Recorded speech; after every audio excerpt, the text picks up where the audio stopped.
been a topic of discussion for the past couple weeks. I hate we kind of on the tail end of it, but there was a picture floating around of, and I'm not going to show the picture because I'm not going to give it legs like that. It was shared 15,000 times. Right. But it said F Havoc from DEA with four young gentlemen, four young athletes throwing up the middle. Well, two of them were throwing up the middle finger. I think one was throwing up the deuce or something. Being that you're an owner of a league, how do you feel about that? And what would be, if this was us, what would be the corrective action for that? Wow, this is it's amazing because I literally just had a conversation about this today with the city of DeSoto because we were working with them on getting their field ready for one of our teams this weekend, and they got a new policy out, and it actually happened before this incident where they don't want people bringing in DJs with the custom music. They want the music edited. If you do your walk-in music, the music has to be edited. And so they were already preemptively taking steps to try to clean it up. I feel the same way. I don't like all the custom music and stuff. I believe in God. So my thing is to keep it clean for the kids and stuff, man. Let them be as innocent as they can before they get to the real world. Hell, they're going to get cussed out by enough coaches in high school. But I think, to me, I'm just going to be real, bro. It's a breakdown of society. I think we're in a godless society because 10 years ago, this wouldn't have been acceptable. You would have had parents pulling kids off their team for seeing something like this. And I will say this. This had nothing to do with the leadership as far as, hey, they promoted their team to do this. There was a couple of parents that got together to do that. But my brother has a saying all the time, you may not be responsible, but you will be held accountable. You know what I'm saying? Sometimes you have to be held accountable for the things that goes around your program and stuff like that. I saw the statements and stuff. I thought Courtney did a great job with a major statement out there, so kudos to them for that. But I feel like as leaders, though, we do have to be held responsible for what goes on in your organization. I've had conversations with league owners where they'll have some parents that are out of control, and they'll be like, man, I can't control that. I'm like, you are the owner of this team. You better control it. You know what I'm saying?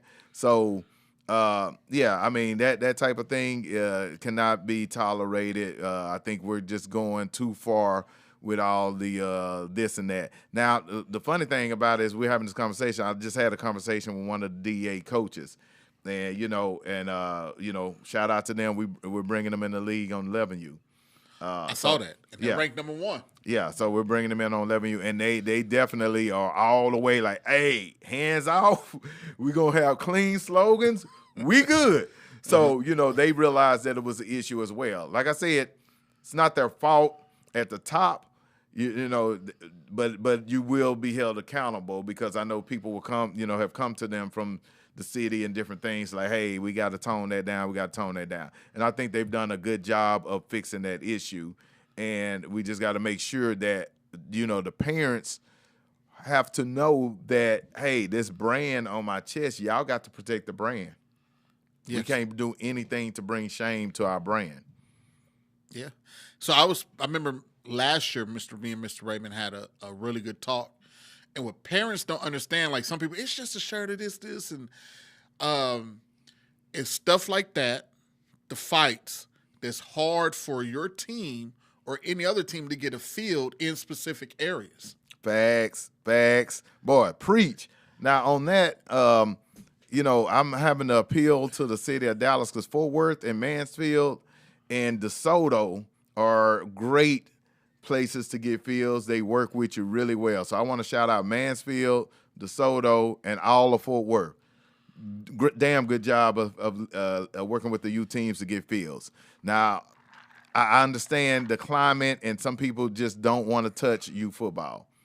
But Dallas is as big of a city as it is the third or fourth largest city in the U.S., and you are struggling to get a field. And then when you get a field, they're taxing it so high, they're basically letting you know they don't want you there. So. So that's why Mr. Raymond said, because the fight broke out, and he said, that's the reason why we can't get a field in Dallas. Facts. So it's a double-edged sword. I mean, the city it should be trying to work with you because these are your future athletes that are going to be playing at SOC and Woodrow and Kimball and all that type of stuff, but they don't want the smoke either. They know that youth football in particular, I'm just gonna say it, keep it real. Youth football in particular brings a certain element, a certain edge. There's always an edge at a youth football game. We always know that there's going to be a parent or a coach that can just snap at any minute and go off.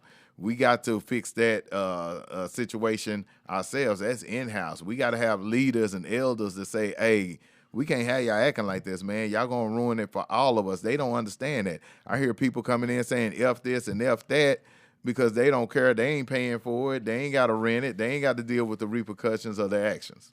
Yeah. If you're a Dallas team, Dallas Cardinals, what was it? They were the Wolverines last year. I don't know if they're still with Triple D Wolverines. Triple D, Dallas, we had to play way in Funky Town. Facts. that makes my point right there. We're literally 10 minutes away from each other. Right. And we have to go way deep into Funky Town. Exactly. To play. Yeah, exactly. And we have all these fields that we could get from, but it's the extra that come with youth football that puts a negative stamp on youth football. Right. And I would say this, and you have some suburban areas that go out of their way to not rent a field to you. Duncanville, my alma mater, will not rent a field to you. They come out with every excuse in the book not to rent the field for you. I done heard some ridiculous ones. Some other ones just put their prices so high that you're not gonna be able to touch it anyway. But yeah, Duncanville, we're shooting slugs because y'all tripping over there. I done talked to y'all multiple times, and y'all would not. And y'all got all types of fields. So I don't know what's going on in D-Ville. Shout out to my school, but no love right now. Before I got into youth sports, before I got into youth football, I was doing soccer. I was coaching soccer. Had my team was called Lancaster Tigers, and right after that football incident, right behind the soccer fields, right.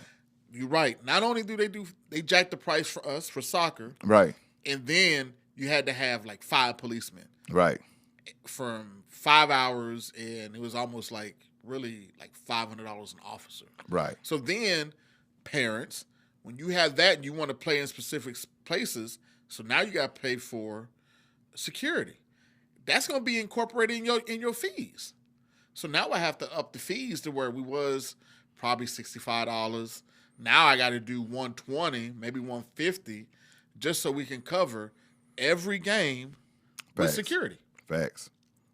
And then people say, "Oh, why is it so high?" Because this, and we got to tone. It's youth, right? And I'm not gonna. I get rowdy too. And my wife has to tone me down at times, but to the point where I want to fight somebody, no. Right. And I ain't gonna lie, I was that coach when I was coaching, boy. The reason I even became a referee was because I was a rowdy coach, boy. And the referee pulled me to the side and say, "Man, take my number down. I'm gonna make you a ref, man." And he thought I wasn't gonna go for it because I was so rowdy. And I ended up becoming a head ref in my first year and just took off from there. That's wonderful, Pat. So I'm glad